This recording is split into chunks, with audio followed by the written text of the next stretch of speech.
you think about the pain and the anguish, like she's just living in the gutter, hiding, hoping to not die. And then when you have no direction, when you can't have an identity, because if you use your identity, you're gonna get fucking murdered. Like, what do? You build up this negative energy and this hate and this anger.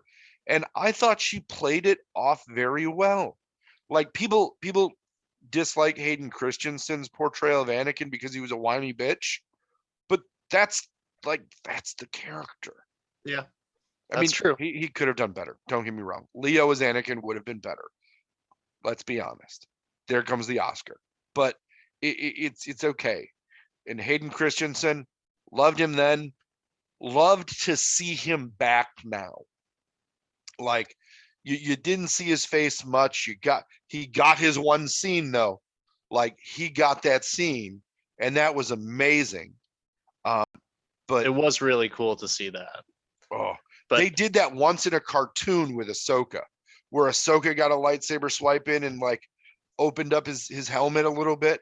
But to see them do that shit in live action, and to see like you didn't think, and I'm speeding ahead here, but let's be honest, like the whole show was leading to what we didn't know if we were gonna get or not.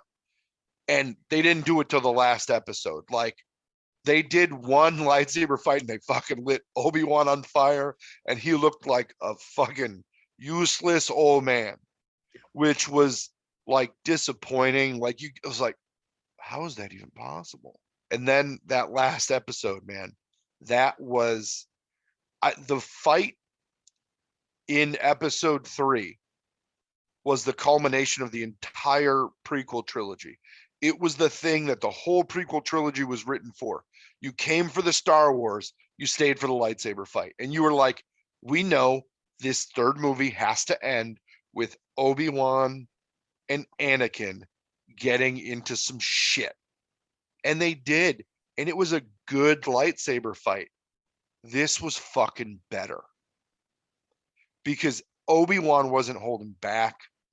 Obi-Wan was trying to fuck him up. In the first one, he was like, no, I got the high ground. I'm good. In this one, first they gave Vader the high ground and he fucking buried his ass alive. And you're like, oh my God. And you know he gets out of it. But at the time, you're like, you know he gets out of it because he's in the later movies.